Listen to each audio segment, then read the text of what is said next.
What's on, ladies and gentlemen? My name's Ross, I like games, and today we got big news, ladies and gentlemen. We've got big news! Because you see, over at the Digimon Card Game Fest, we are using modified rules with mulligans and side decks. Now, I do want to make this super clear right before we get going here.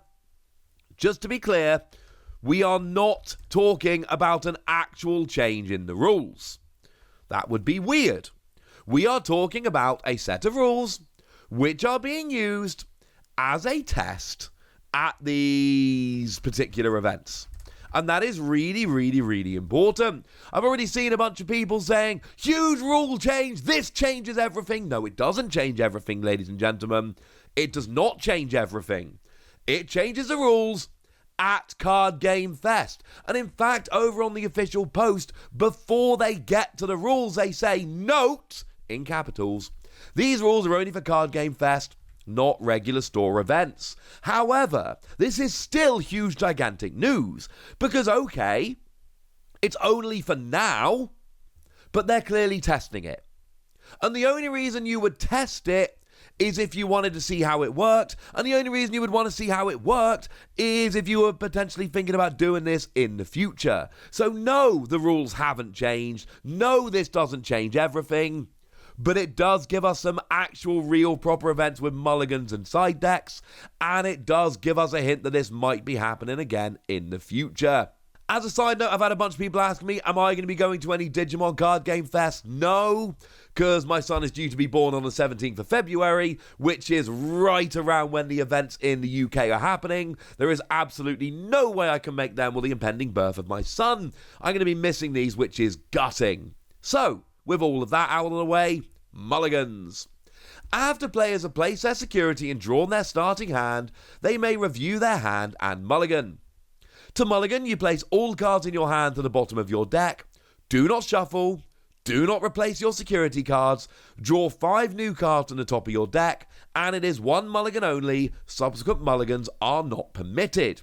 And this is actually really interesting to me. Not the 1 mulligan's, we've seen that before. Firstly, there is no downside to taking a mulligan. There is one downside, we'll get there in a minute. But whereas in games like Pokemon, when you take a mulligan, your opponent gets to draw an extra card, that is not the case here. Your opponent gains no advantage, you gain no particular disadvantage.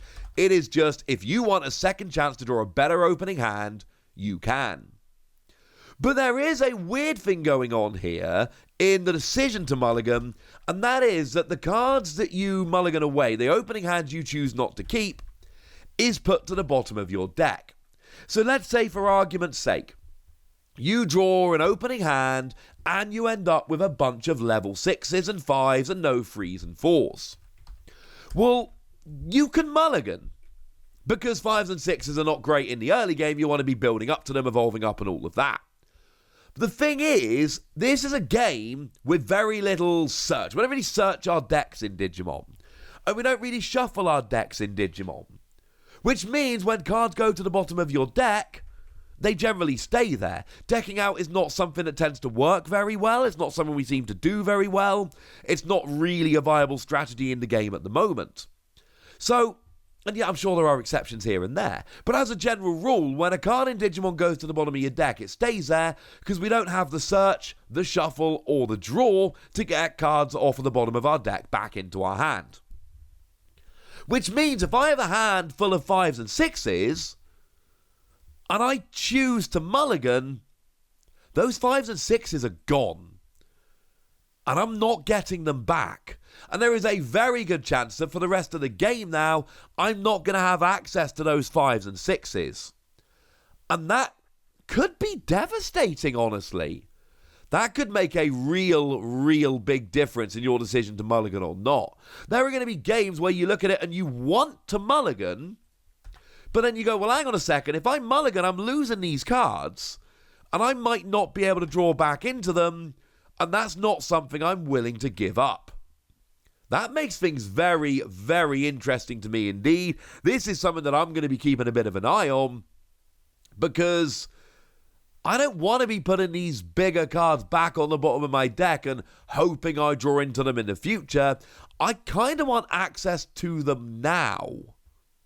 That's one to keep an eye on, ladies and gentlemen. This is one to keep a big eye on.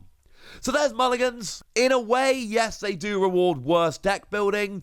Essentially, if your deck is not that consistent, Mulligans are going to help you more because you got 2 chances to draw a good opening hand. But like with all of this, there's always a limit. It's not like you can build a wildly inconsistent deck and just keep going until you magically draw the one you want. There is going to come a point where your deck is not consistent enough. But the fact remains that you can make your deck a little bit less consistent, knowing you've got a mulligan if things do go wrong. And it's only one mulligan, and it's not going to help you in the late game and blah, blah, blah.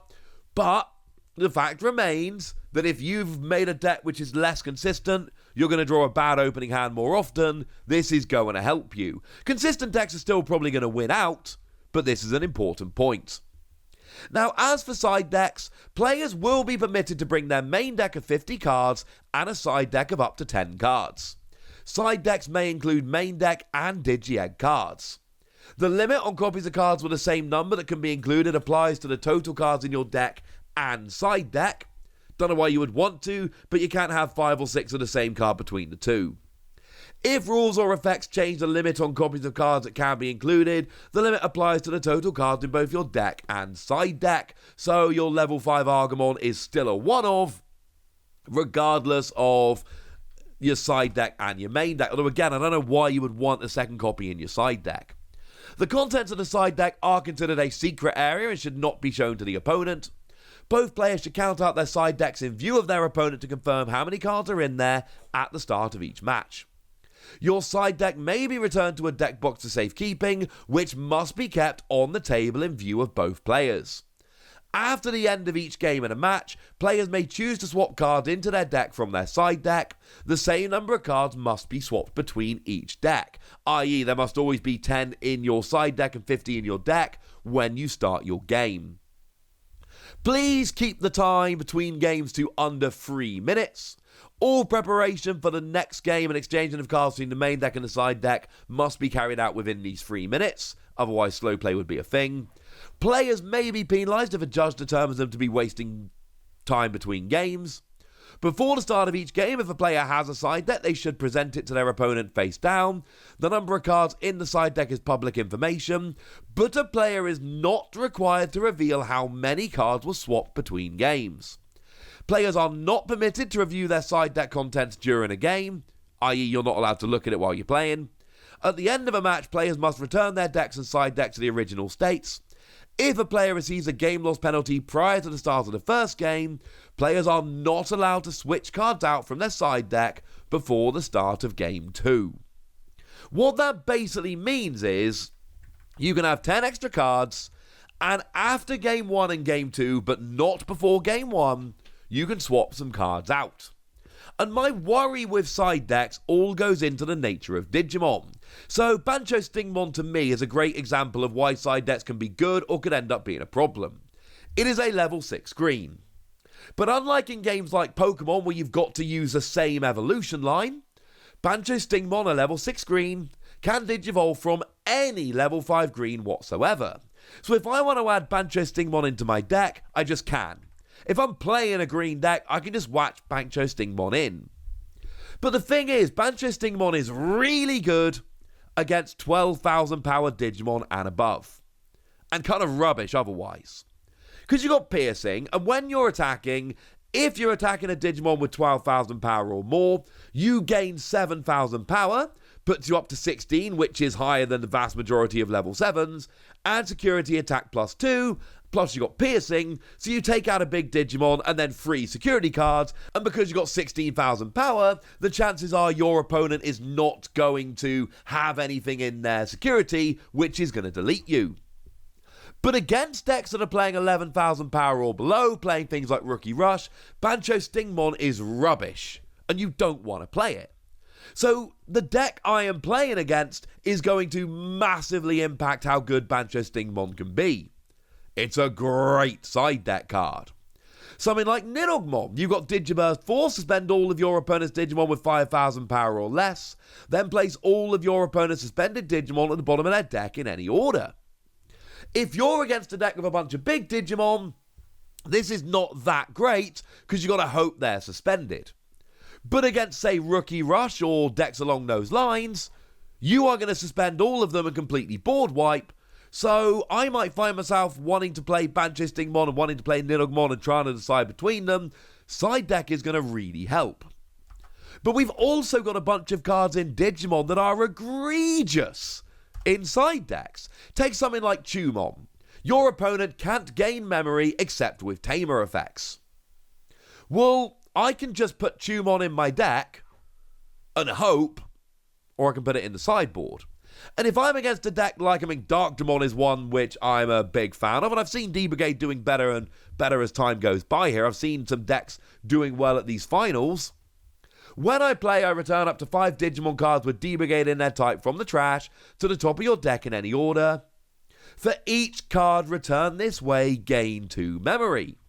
Well, cards like Tumon completely wreck Darkdemon. So what I can do is, if I'm worried about Darkdemon, I can just put some Tumon in my side deck, and then if I end up against Darkdemon and I lose game 1, or whether I win or lose, it doesn't really matter, I'm going to put them in for game 2, so all of a sudden I've just got that silver bullet. And I worry that Digimon has too many silver bullets for side decks. I worry that because any colour can evolve into the next level of that colour, that teching in new level 6s to deal with new threats is too easy. We've got too many things like Tumon that allow me to just have an answer, and Darkdemon's just an example, there are plenty of others. Kokuamon just came out in BT8. On all turns, players can't ignore Digivolution requirements. Can't do it. Not allowed. Well, decks like Bilzimon that let you Digivolve an Impmon all the way up to a Bilzimon, ignoring this card's Digivolution requirements. Oh, you can't do that anymore, because Kokuamon comes along and is like, nah, mate, I'm turning that off. I'm sorry, you're not actually allowed to do that. Sorry about that. And all of a sudden, we've got kind of a bit of a silver bullet answer. You don't want to be playing Bilzimon when a Kokuamon comes out. That's going to be a little bit of a pain. Or we could look at something like Program Emergency Halt. Your opponent cannot use option cards until the end of your opponent's next turn. So this is another card whereby if your opponent is playing a deck which is really reliant on particular option cards, this can just completely shut them out of the game, or at least, maybe shut them out of the game is an exaggeration, but you can certainly hurt them a lot, and that's my point here. Digimon has a bunch of cards which are real silver bullets to particular decks, and the thing here is, you've got to make that decision. Do I put it into my deck or not? Yes, I can give myself a silver bullet, which is great, but I've got to take space in my deck to do so. And sure, you're only limited to 10 cards in your side deck. You can't put an infinite number of these cards in.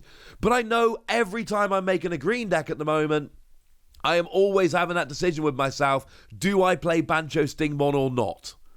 And now the answer is going to be either I play it or I whack it in my side deck. And if I end up in a situation where I'm struggling and I don't know what I'm doing and I'm against these decks which Bancho Stingmon would be good against, oh look, I go and whack it in. I don't know if I would want to play Darkdemon in a tournament with side decks, because I know that anyone can either be playing or sideboarding it, and now all of a sudden I'm in a little bit of trouble. Tumon is going to wreck me. This is a big deal. But let's not exaggerate and let's not go over the top. These are huge changes that are only happening at the Digimon Card Game Fest. There is a reason why these rules were not in effect for the finals. Because the finals are the really important tournaments with huge prizes, world's invites, things of that nature. They would never test these out at the finals because it's too big a tournament. The Digimon Card Game Fest is clearly a more casual event, and don't get me wrong, the prizes are still great, and I'm gutted I can't attend, but the fact of the matter is, we are still going for smaller, less formal tournaments where we're trying these things out. And maybe mulligans and side decks will be used in the future, maybe they won't. It's not a rule change. It's not this gigantic earth-moving thing. It is a really interesting test, and I want to see where it goes. Incidentally, I have no huge problem with mulligans. I do just think it gives a bit of a pass to lazier deck building. Side decks, I don't like side decks in Digimon. I think the ease of teching in particular Digimon, because anything can Digivolve into anything of the next level, same colour, and the fact that we got so many of these silver bullet cards running around, and more probably coming, that does make me worry that side decks are going to be a bit too impactful, and they are just going to really limit the amount of decks we can play. They're going to make certain decks unplayable because it's too easy to sideboard against them. That's what I think, but I want to know what you think. So go nuts, but maybe today more than most, be nice. And then make sure you like this video, subscribe to this channel, follow me on Twitter at TheWasi. That's where we talk Digimon and a bunch of other card games. And please do consider checking out patreon.com/PTCG Radio, where you can support the channel, get some bonus podcasts and all kinds of fun things. But by far the most important thing as always, look after yourselves till next time, would ya? Thank you very much for watching. My name's Ross, and you've been watching Wasi Plays.